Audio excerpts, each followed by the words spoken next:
Hello, everybody, and welcome to the second episode of the Rise Fitness and Nutrition Podcast. I'm your host, Carlo. Today, we're going to talk about SMART goals, but we're going to look at them from the perspective of fitness and nutrition. Are you struggling to set your goals for the new year? No worries, I got your back. I hope you enjoyed this episode, so happy listening. Now, what is a SMART goal? SMART is an acronym for specific, measurable, attainable, realistic, and time-bound goal. So we're going to see all those elements one by one. Now, there are many perspectives to analyze these SMART goals. So today we're going to talk about the SMART goals related to the fitness side of the world. Now, why is this relevant? Well, because it's January. And January is the month of the year where everybody takes the chance to set some goals for the year. Chances are that if you're here listening, you're one of them. Okay, so without much further ado, let's talk about goals and how to make them relevant for your fitness. If you haven't listened to my previous episode about motivation, I recommend you to go back and listen to that first, because it explains how motivation works. And motivation and goal setting go hand in hand, so don't miss that out. That said, let's imagine it's January 1st and you're scratching your head after having had a great time with your friends for the New Year celebration, and then you sit down at the desk and have a wide piece of paper in front of you, and it's time to set some fitness goals for the year to come. Now, we have all been there. We have all set goals in the past, such as, I want to lose weight, I want to be stronger, I want something, but something that's never specific.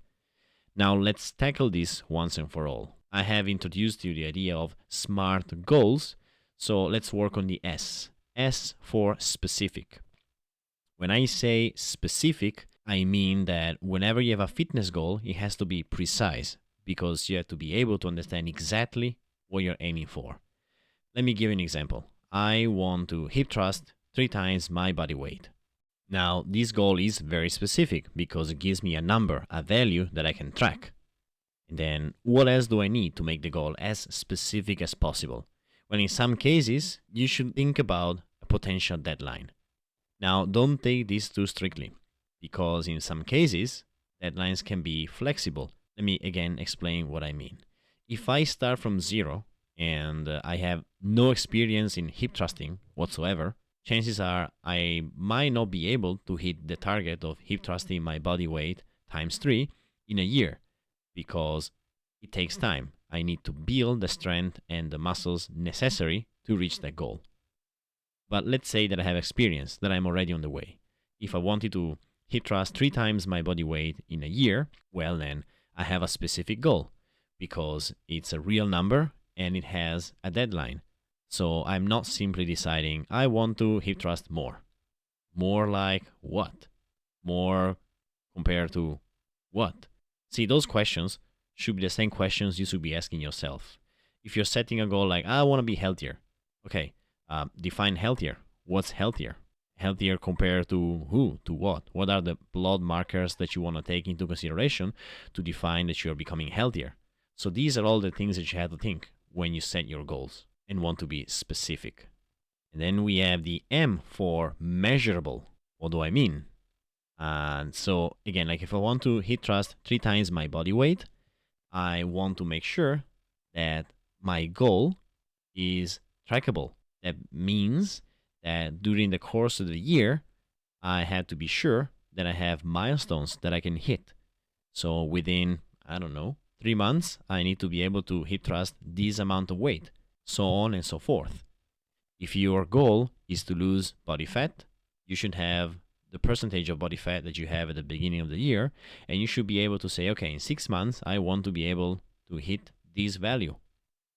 Or if you want to run a marathon and you start from zero, again, you should have a goal that says, I want to run a marathon. Marathon is 40 kilometers. Great. How do I track this? I want to be sure that every month I am able to run this amount of kilometers or this amount of hours. So that's a way to make your goal specific and measurable. Again, don't think of a goal like, oh, I want to be stronger. Again, like stronger than what? Is it measurable? Ask yourself these questions. Then we have the A for attainable. That means, is it a goal I can reach? Once again, whenever you set your goals, Think about yourself. You are setting a goal for yourself. Let me give you again another example. I would very like go and tackle Mount Everest. But if I sit down today and say tackle Mount Everest by December 31st, is this something that I can possibly do within the year? I'm not sure. And I'm not saying just reaching the base camp. I'm talking about reaching the very peak of it.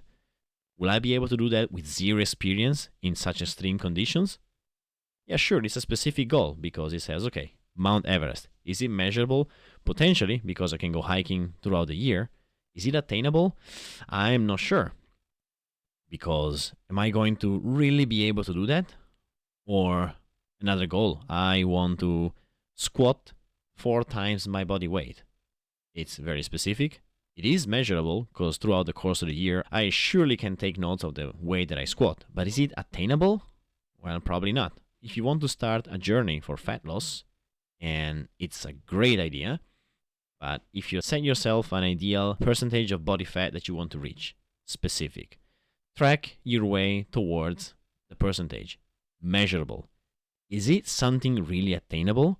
So if I tomorrow decide that I want to reach 4% body fat in, I don't know, 6 months, 4 months, it is specific, it is measurable. Is it attainable? I don't think so. And then the attainable brings us right next to the other letter, the letter R for realistic. And here you have to be honest with yourself because you know more than anyone else what you can actually do and what you are capable of.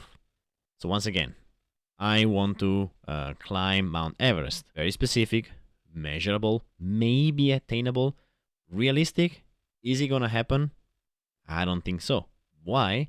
Well, because there are a lot of hurdles that I should overcome to do that. So again, like it is a very specific, measurable, potentially attainable goal, but it's unrealistic. Or again, if I want to reach within 5 months 4% body fat percentage, is it realistic? Well, probably not, because I am not bodybuilding competitor. I have other things to do. I have a life, I have other situations, I have other things going on. Is it realistic? No. I want to run a marathon in 1 month. Again, specific, measurable, attainable, completely unrealistic for me. That's also one thing you have to keep very, very, very in consideration when you set your goals.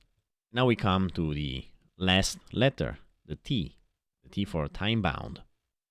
We already spoke about giving yourself a deadline, and that's true. But I also mentioned that the deadline should be a little flexible in these terms.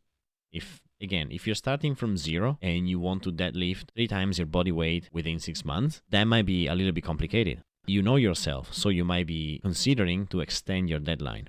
And also, there's not a rule that tells you that the deadline should be within the year. There are things that you can achieve in a longer course. So the fact that in January you're setting the goals for the next year, it is great, but sometimes those goals can go beyond the year. And then ultimately, don't forget that life throws curveballs all the time. So even if your goal and your deadline is within the year, you might not necessarily be able to hit that. And that wouldn't be necessarily negative. Again, you know yourself.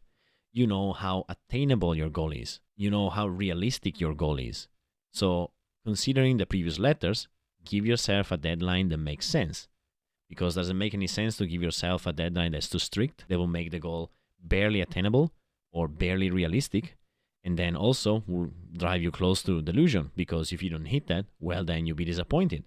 There you have it. These are the things you should keep in mind while setting goals for your fitness. But let's review them one more time before we say goodbye.